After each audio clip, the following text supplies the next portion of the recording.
Telangana voice news में आप सबका इस्तकबाल है। आइए नजर डालते हैं आज के अहम खबरनामे पर।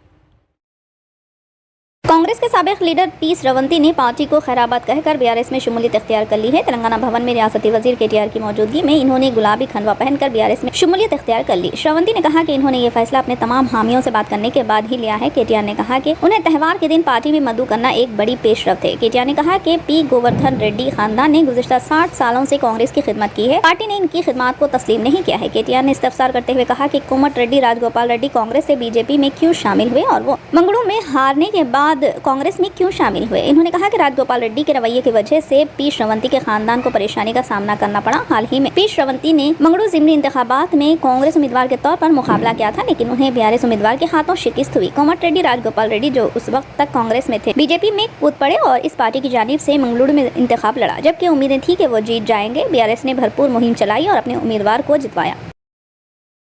कांग्रेस पार्टी पर सख्त तनकीद करते हुए बीआरएस लीडर शेख अब्दुल्ला सोहेल ने हफ्ते के रोज कहा कि बीआरएस हुकूमत की अक़लियती बरदरी की सबसे ज्यादा फायदेमंद स्कीमों में से एक शादी मुबारक है। अगर कांग्रेस को वोट दिया गया तो इसे खत्म किया जा सकता है। कांग्रेस पार्टी ने अपने अक़लियती एलामिया में एक तजवीज़ शामिल की है कि दुल्हन के गरीब वालदेन की बराह रास्त मदद करने के बजाय नए शादीशुदा जोड़ों को माली इमदाद फराहम की जाए। हाल ही में कांग्रेस पार्टी छोड़कर बीआरएस में शामिल हुए शेख अब्दुल्ला सोहेल ने कहा कि इसका मतलब यह है कि लड़की के वालदेन के बजाय दुल्हे के खानदान को इस स्कीम से फायदा पहुँचेगा।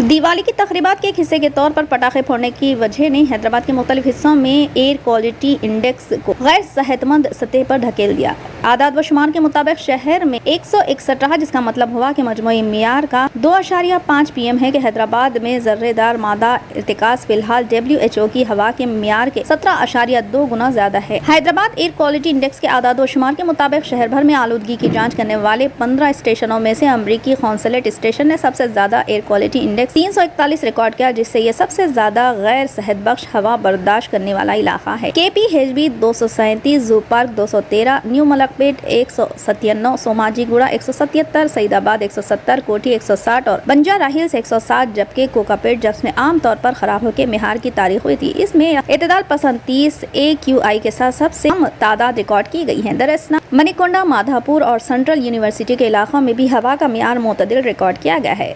गैर सेहतबख्श हवा के मियार को देखते हुए शहरी जब भी बाहर निकले तो मास्क पहनकर अपने फेफड़ों को फिजाई आलूदगी से बचा सकते हैं। दिवाली की तकरीबात के खत्म होने तक खिड़कियों को बंद रखने से फेफड़ों की हसासियत रखने वालों की सेहत बरकरार रह सकती है। केरला के चीफ मिनिस्टर पी विजयन ने एक बार फिर फलस्तीन के साथ ताईद का इजहार किया और ये भी कहा कि हिंदुस्तान इसराइल के साथ फौजी और दिफाई मुआहदे बंद करे। साथ ही इन्होंने बीजेपी की क़यादत वाली मरकजी हुकूमत को इसके मुबैना इसराइल नवाज मौक़िफ़ के लिए तनकीद की। केरला के चीफ मिनिस्टर और CPIM के सीनियर लीडर पिनराई विजयन ने कहा कि बाएं बाजू की जमातें सही और गलत की लड़ाई के दौरान गैर जानिबदार नहीं रहेंगी और फलस्तीनी अवाम के साथ मजबूती से खड़ी होंगे। चीफ मिनिस्टर पिनराई विजयन ने कहा कि भारतीय जनता पार्टी BJP ने इंसानियत के खिलाफ मौक़िफ़ इख्तियार किया है और मरकजी हुकूमत हिंदुस्तानी अवाम के जज्बात की अक्कासी नहीं करती, इसका लोगों पर बुरा असर पड़ता है। इसराइली हुकूमत और BJP पर तनकीद करते हुए विजयन ने कहा कि दोनों हिटलर की तरह नस्ली तासुब से मुतासिर है। 7 अक्टूबर को हमास के अचानक हमले के बाद इसराइल में तकरीबन 1400 अफराद मारे गए। उसके बाद इसराइल के जवाबी हमलों में गजा में 11,000 से ज्यादा अफराद मारे जा चुके हैं, जिनमें ज्यादातर फलस्तीनी शहरी है। बॉलीवुड की सुपरहिट फिल्म शोले के किरदार के गब्बर सिंह ने अमजद खान को फिल्म इंडस्ट्री में मजबूत शनाख्त दिलाई थी। इस फिल्म में गब्बर सिंह के किरदार के लिए पहले डैनी का नाम तजवीज़ किया गया था। फिल्म शोले के लिए गब्बर सिंह वाला किरदार पहले डैनी को दिया गया था, लेकिन उस वक्त फिल्म धर्मात्मा में मसरूफ होने की वजह से इन्होंने शोले में काम करने से इनकार कर दिया था। शोले के स्क्रिप्ट राइटर सलीम खान की सिफारिश पर रमेश सिप्पी ने अमजद खान को गब्बर सिंह का किरदार अदा करने का मौका दिया। फिलहाल के लिए इस खबरनामे में बस इतना ही। देखने के लिए आपका बहुत बहुत शुक्रिया। अगर आप नए हैं इस चैनल पर तो सब्सक्राइब जरूर कर लें और बेल आइकन को दबा लें ताकि हमारी हर खबर आप तक पहले मिले।